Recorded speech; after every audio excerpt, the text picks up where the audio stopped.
Hello friend, this is Shalini Srivastava. स्वागत है आपका टीचिंग लर्नर्स में। फ्रेंड्स, हमने कल हिंदी की क्लास में आपका सिलेबस डिस्कशन किया था। उसके बाद हम आज से आपकी हम क्लास स्टार्ट कर रहे हैं। तो अगर आप हमारे चैनल पर नए हैं तो प्लीज़ चैनल को सब्सक्राइब कर लीजिए, अधिक से अधिक शेयर करिए, ओके।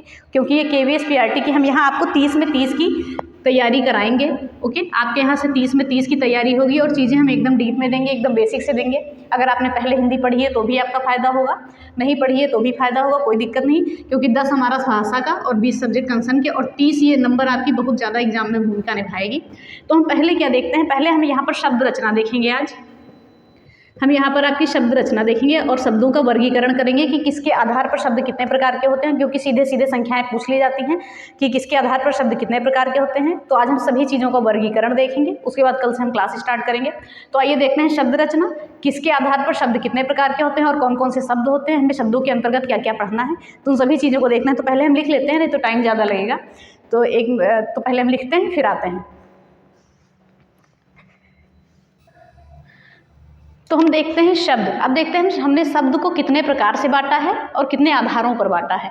तो पहले हम क्या देखते हैं, पहला क्या है, रचना एवं व्युत्पत्ति के आधार पर हमने शब्दों को बांटा है, उत्पत्ति या भाषा के आधार पर बांटा है, और अर्थ और शब्दार्थ के आधार पर, रूप विकार या बनावट के आधार पर हमने बांटा है, और क्या है, शब्द शक्ति के आधार पर हमने शब्दों को बांटा है।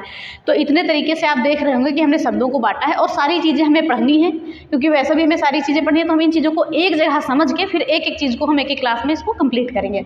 तो पहले हम क्या देखते हैं, रचना व्युत्पत्ति के आधार पर शब्द के कितने भेद होते हैं, 5 होते हैं, 3 होते हैं, ये याद रखिएगा, क्योंकि ये संख्या सीधे सीधे पूछ ली जाती है कि रचना या व्युत्पत्ति के आधार पर शब्द के कितने भेद होते हैं शब्दों के। ये टेट सी टेट, क्योंकि देखिए आपका यहाँ पे सुपर टेट और KVS दोनों तैयार हो रहा है, और अगर कोई UP टेट का जिसका नहीं क्वालिफाई है या कुछ भी है तो उसका भी तैयार हो जाएगा। तो यहाँ पे क्या है कि आपका सुपर टेट का भी सिलेबस सेम है, सारी चीज़ें पढ़नी उसमें भी है, इसमें भी पढ़नी है, व्याकरण ही पढ़नी है, क्योंकि व्याकरण में कोई टॉपिक अलग तो होते नहीं है। उसके बाद हम साहित्य भी पढ़ेंगे। आपके कमेंट्स आए थे कि साहित्य भी पढ़ाइएगा, तो हम व्याकरण के साथ साथ साहित्य स्टार्ट कर देंगे, अलग थोड़ा सा समय मिले उसके बाद हम साहित्य भी पढ़ाएंगे। तो चलिए हम क्या देखते हैं, रचना एवं व्युत्पत्ति के आधार पर शब्द के, एक मिनट, ओके। तो चलिए हम देखते हैं क्या है, रचना या व्युत्पत्ति के आधार पर शब्दों के कितने भेद होते हैं, 3 होते हैं, ओके। तो ये संख्या जरूर याद रखिएगा, रचना एवं व्युत्पत्ति के आधार पर शब्दों के कितने भेद होते हैं, 3 होते हैं। पहला क्या है, रूढ़, दूसरा यौगिक और तीसरा योग रूढ़। अब देखिए यौगिक के अंतर्गत क्या क्या आ जाएंगे आपके, यौगिक के अंतर्गत आपका आ जाएगा संधि, संधि हम पढ़ेंगे, समास पढ़ेंगे, तद्भव पढ़ेंगे और तत्सम पढ़ेंगे, उपसर्ग और प्रत्यय पढ़ेंगे, तद्भव तत्सम नहीं, उपसर्ग और प्रत्यय पढ़ेंगे, उपसर्ग और प्रत्यय।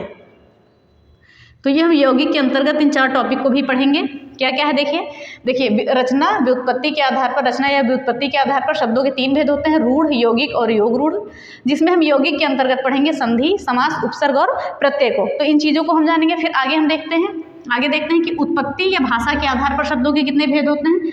तो उत्पत्ति या भाषा के आधार पर शब्द के भेद होते हैं 5। कौन कौन से होते हैं, तत्सम, तद्भव, एक मिनट, डिस्टर्बेंस के लिए थोड़ा सा दिक्कत आ जा रही है, शायद फ़ोन हिल जा रहा है, पता नहीं कैसे। तो देखिए उत्पत्ति या भाषा के आधार पर हमने 5 भागों में बांटा है, तत्सम, तद्भव और देशज, ओके, और विदेशज और संकर। तो हमने ये 5 भागों में बांटा है, तत्सम, तद्भव, देशज, विदेशज और संकर शब्द। इन सभी चीज़ों को हम अच्छे से पढ़ेंगे। हमने संकर पे स्टार लगा दिया है, जरूर बाद में बताएंगे कि किस लिए हमने स्टार लगाया था। तो तत्सम, तद्भव, देशज एवं विदेशज और संकर। तो उत्पत्ति या भाषा के आधार पर 5 भेद होते हैं शब्दों के। फिर हम आगे देखते हैं कि अर्थ या शब्दार्थ के आधार पर कितने भेद होते हैं शब्द के। तो अर्थ या शब्दार्थ के आधार पर भी 5 भेद होते हैं शब्दों के। कौन कौन से, एकार्थी शब्द, अनेकार्थी शब्द, दूसरा है विपरीतार्थी शब्द या पर्यायवाची भी अपोजिट या विलोम भी कह सकते हैं, विपरार्थी या विलोम भी कह सकते हैं, समानार्थी या हम पर्यायवाची भी कह सकते हैं, ओके। तो ये समानार्थी शब्द और क्या है, भिन्नार्थी शब्द। एक बार और देखते हैं, अर्थ या शब्दार्थ के आधार पर एकार्थी शब्द, अनेकार्थी शब्द, विपरीतार्थी शब्द, समानार्थी शब्द और भिन्नार्थी शब्द। तो ये प्रकार हो गया आपके। फिर हम आगे देखते हैं, बहुत आपका इंपॉर्टेंट बनेगा, रूप विकार के आधार पर कितने प्रकार के होते हैं। तो रूप या विकार या बनावट के आधार पर हम बात करें तो ये दो प्रकार के होते हैं। कौन कौन से? पहला विकारी और दूसरा अविकारी। तो विकारी यानी कि जिसमें कोई भी विकार उत्पन्न, जिसमें विकार उत्पन्न हो जाए, और अविकारी जिसमें विकार उत्पन्न ना हो यानी कि कोई परिवर्तन ना हो। तो हम देखते हैं विकारी भी 4 प्रकार के हमारे होते हैं और अविकारी भी 4 ही प्रकार के होते हैं। तो देखिए विकारी में क्या क्या आएगा? विकारी में आ जाएगा संज्ञा, सर्वनाम, विशेषण और क्रिया। तो हम यहाँ पे देख लेते हैं, ये शायद आपको दिख रहा होगा, हम बोल दे रहे हैं संज्ञा, सर्वनाम, विशेषण और क्रिया, ये विकारी के अंतर्गत आपका आ जाएगा। तो ये 4 नाम लिख लीजिएगा, इसके अंतर्गत हम इसको ये पढ़ेंगे। क्या है विकारी के अंतर्गत? संज्ञा, सर्वनाम, विशेषण और क्रिया। अब देखते हैं अविकारी में 4 कौन कौन से आते हैं। तो अविकारी में भी हम चारों को देखते हैं कौन कौन से आते हैं। तो अविकारी में जो 4 होंगे हमारे, ये होगा क्रिया विशेषण, क्रिया विशेषण, संबंध बोधक,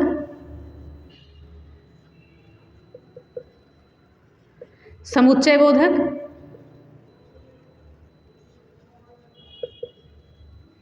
और निपात। ये इतने टाइप आएंगे हमारे अविकारी में।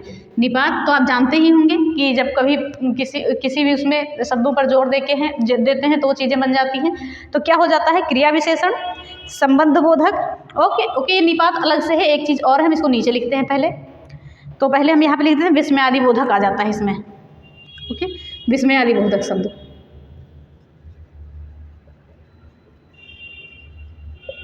तो इन सभी चीज़ों को हम जानेंगे, फिर हम लिखते हैं निपात। चलिए हम एक बार और समझते हैं।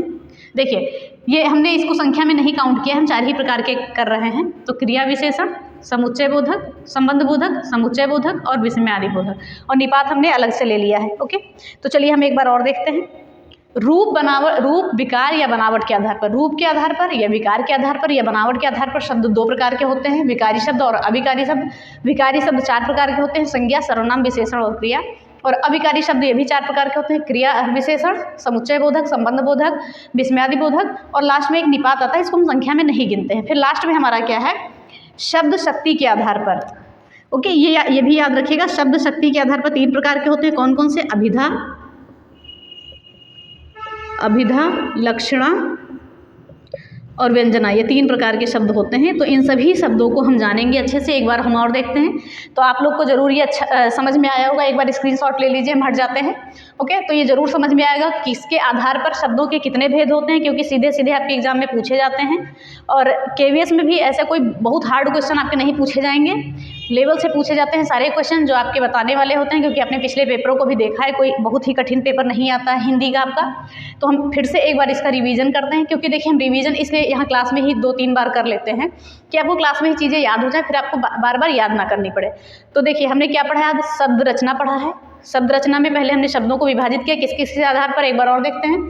रचना या व्युत्पत्ति के आधार पर, उत्पत्ति या भाषा के आधार पर, अर्थ या शब्दार्थ के आधार पर, और आगे क्या हम देखते हैं? रूप या बनावट, ओके, या विकार के आधार पर। ओके, तो सीधे सीधे ऐसे क्वेश्चन पूछे जाते हैं कि बनावट के आधार पर शब्दों के कितने भेद होते हैं या विकार के आधार पर शब्दों के कितने भेद होते हैं। फिर देखते हैं शब्द शक्ति के आधार पर। तो हमने क्या देखा कि रचना या व्युत्पत्ति के आधार पर शब्दों के 3 भेद होते हैं, रूढ़ शब्द, यौगिक शब्द और योग रूढ़ शब्द, जिसमें से यौगिक शब्दों के अंतर्गत हम पढ़ेंगे संधि, समास और उपसर्ग और प्रत्यय पढ़ेंगे। उत्पत्ति या भाषा के आधार पर हम पढ़ेंगे क्या? 5 प्रकार के होते हैं, तद्भव, तत्सम, देशज, विदेशज और संकर शब्दों को हम पढ़ेंगे। फिर आगे हम देखते हैं, आगे हमारा क्या है? अर्थ शब्दार्थ के आधार पर कौन कौन से शब्द आते हैं? 5 प्रकार के शब्द होंगे, एकार्थी शब्द, अनेकार्थी शब्द, विपरीतार्थी या विलोम शब्द, समानार्थी यानी पर्यायवाची शब्द और भिन्नार्थी शब्द, इनको पढ़ेंगे। फिर बात करेंगे रूप या बनावट या विकार के आधार पर। 2 प्रकार के होते हैं, विकारी शब्द और अविकारी शब्द। विकारी में आपका आता है संज्ञा, सर्वनाम, विशेषण और क्रिया आता है। और अविकारी शब्दों के अंतर्गत 4 कौन कौन से आते हैं? क्रिया विशेषण, संबंध बोधक, समुच्चय बोधक और विस्मयादि बोधक। इसमें निपात को भी हम ले लेते हैं। ओके, तो ये चीज़ें आपकी हो गई। और फिर हम देखते हैं हाँ शक्ति, शब्द शक्ति के आधार पर अभिधा, लक्षणा और व्यंजना। ओके, तो हमने आज क्या जाना? हमने आज पूरा शब्दों का वर्गीकरण जाना। हम इसी आधार पर एक एक उठाते जाएंगे और आपको बताते जाएंगे, क्योंकि लगभग चीज़ें आपकी यहाँ पे कवर होंगी। ओके, व्याकरण में लगभग चीज़ें आपकी यहाँ पे कवर होंगी, और भी चीज़ें, क्योंकि हम छोड़ना हमें कुछ नहीं है, सारी चीज़ों को पढ़ना है, क्योंकि हमें 30 में 30 नंबर यहाँ से लेने हैं। तो जो भी वीडियो में कमी होगी तो प्लीज़ बताइएगा, अगर स्पीड का कोई इशू होगा तो वो भी बताइएगा। तो हमने आज ये शब्दों के सारे वर्गीकरण जान लिए। अब हम एक एक वर्गीकरण को उठा के जैसे हमने अगले वीडियो में हम उठा लेंगे रचना या व्युत्पत्ति के आधार पर शब्दों के कितने भेद होते हैं। तो ये पूरा रूढ़ शब्द, यौगिक शब्द और योग रूढ़ हम पूरा खत्म कर देंगे एक ही वीडियो में। उसके बाद आपको हम क्वेश्चन भी कराएंगे, हर टॉपिक के बाद हम आपको क्वेश्चन कराएंगे, तो आपका ये चीज़ें भी क्लियर हो जाएंगी। तो इसी के साथ ही वीडियो हम खत्म करते हैं। तो ज़रूर बताइएगा वीडियो कैसी लगी, और ज़्यादा से ज़्यादा शेयर करिए जो भी आपका KVS का एग्जाम दे रहे हैं या सुपर टेट की तैयारी कर रहे हैं या UP टेट करना है, क्योंकि सबका सिलेबस हिंदी का सेम है, कोई भी अलग नहीं है। तो वीडियो को अधिक से अधिक शेयर करिए, सब्सक्राइब करिए, लाइक करिए, और जो भी कमियां हो वो आप बता सकते हैं कमेंट बॉक्स में, उस पर सुधार करेंगे, और जो भी आपको पूछना हो प्रश्न वो भी चीज़ पूछ सकते हैं। तो चलिए इसी के साथ वीडियो खत्म होती है। धन्यवाद। जय हिंद।